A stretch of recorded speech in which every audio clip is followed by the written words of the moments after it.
C'est toujours un plaisir de vous retrouver sur la première radio-télévision communautaire. Mesdames et messieurs, bonjour et bienvenue dans ce journal. Pour démarrer cette édition, direction dans le nord du pays, les habitants de Balogi, un village situé sur la route Touba-Dara, ont organisé une marche pacifique pour réclamer l'installation de ralentisseurs. En l'espace de 2 mois, 4 enfants ont été fauchés par des véhicules qui roulent sur ce trajet devenu trop accidentogène. Les manifestants ont profité pour dénoncer le déficit d'infrastructures sociales de base. Reportage Mamadou Tchane.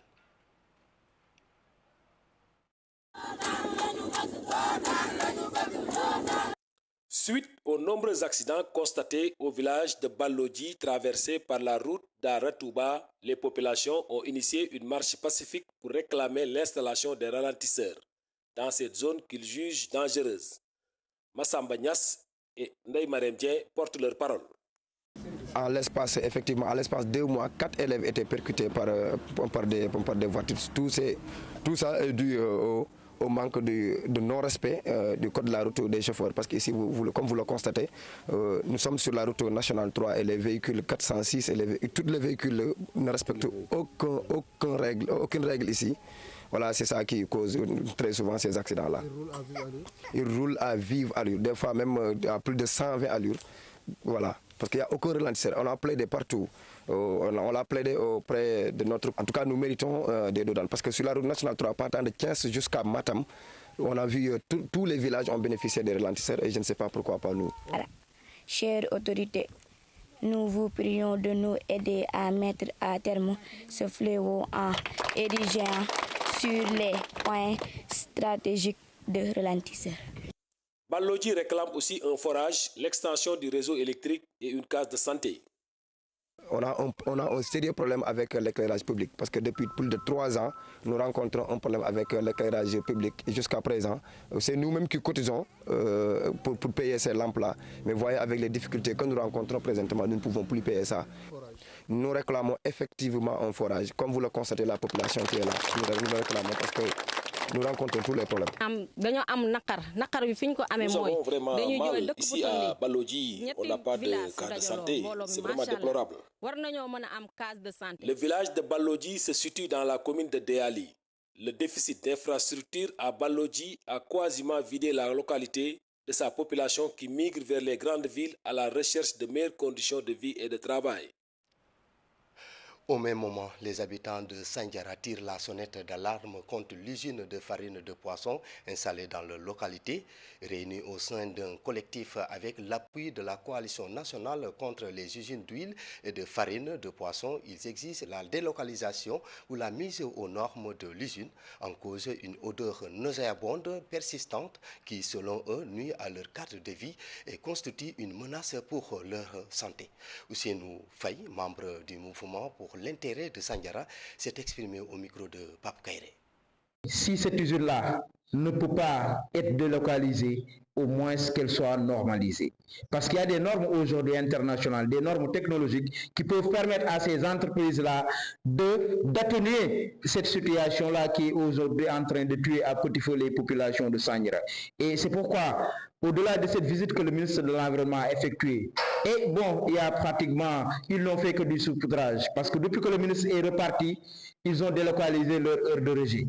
Donc nous sommes en train d'interpeller le président Bassirou Diomaye Faye, qui est un fils de cette localité, qui vit à Ndiaganiao, et certainement Ndiaganiao aujourd'hui, quand ces usines la rejettent, certainement Ndiaganiao reçoit cette pollution-là qui est très nauséabonde. Nous sommes en train aussi d'appeler le Premier ministre Ousmane Sonko et tout le gouvernement du Sénégal à venir se recueillir au niveau de la population de Sandiara et voir exactement la réalité de ces situations. Mais aussi qu'ils donnent ordre à leurs services, parce que je me dis qu'il y a une certaine complicité des services étatiques qui regardent les choses se faire et ça ne peut plus continuer. Soit ils vont se dresser contre les populations de Sandiara.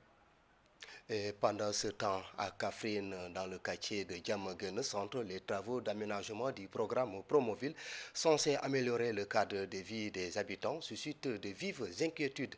La dalle construite pour canaliser les eaux pluviales devient un véritable piège en saison des pluies, mettant en danger la sécurité de la mobilité des riverains. Le président du mouvement Union pour un Sénégal prospère réclame des solutions urgentes et durables. Compte rendu, Fatou Sall.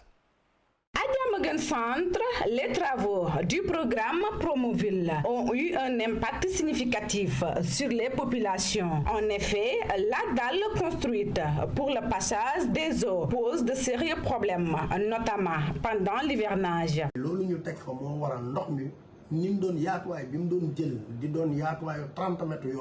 La construction de la dalle a fait que l'eau qui prenait une largeur de 30 mètres de la route a pris maintenant une portion de 5 voire 10 mètres. Ainsi, toute l'eau qui vient d'un Godiba, Lougué, Nganda, Mbelep et villages environnants passe par là pour aller vers l'école 5.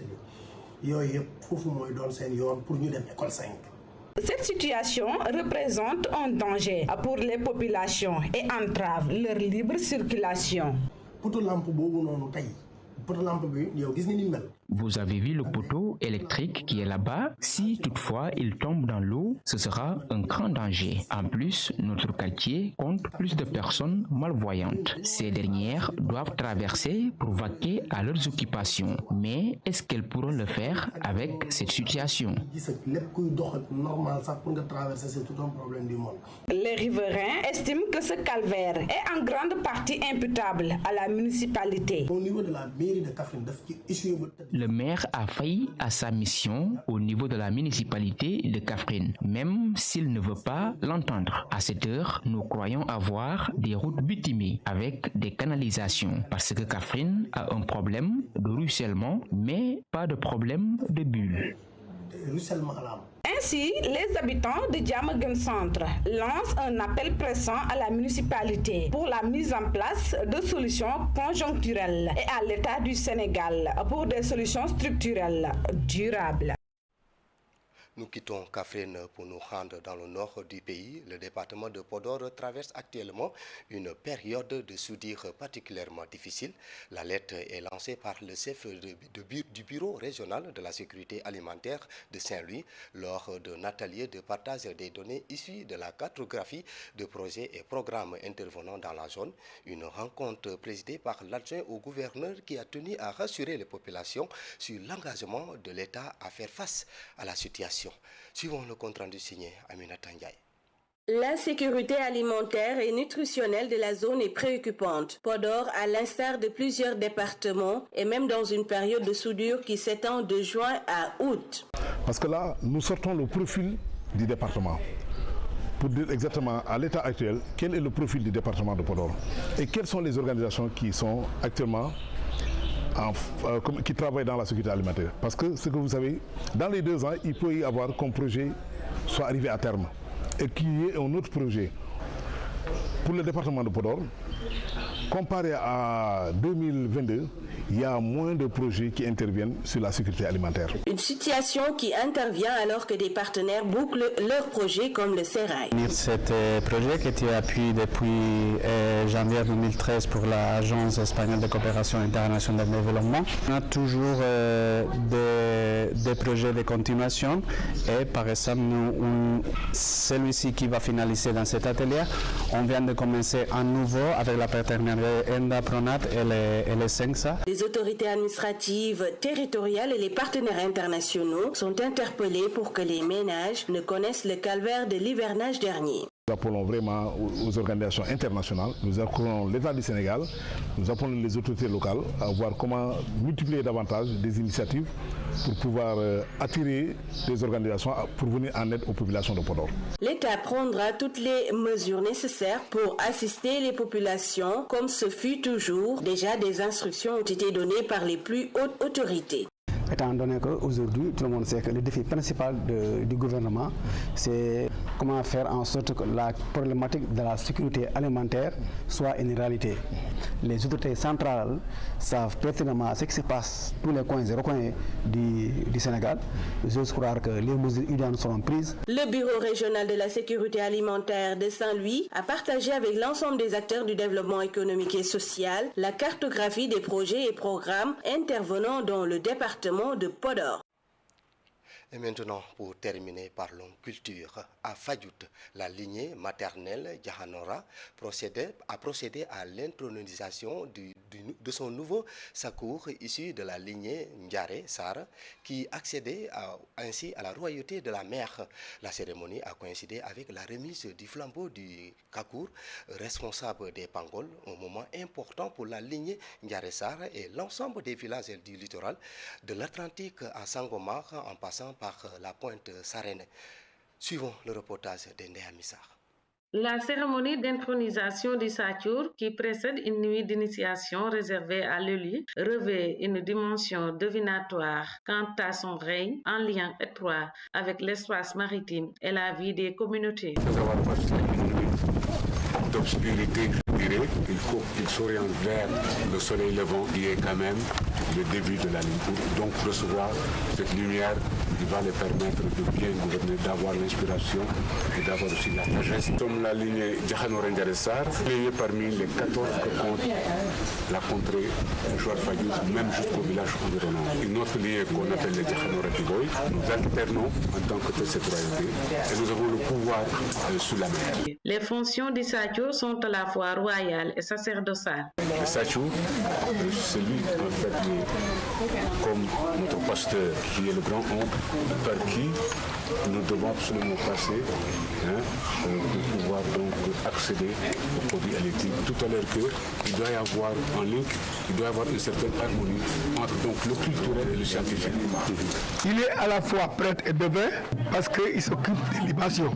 Il est chargé aussi de préserver la mer, de garantir la sécurité des eaux et pour le bien-être des populations. Fonction magico-religieuse. Il est assisté par un adjoint ainsi que par une femme chargée des préparatifs liés aux libations rituelles. À l'intronisation, il était assis avec une femme appelée Linger et un homme.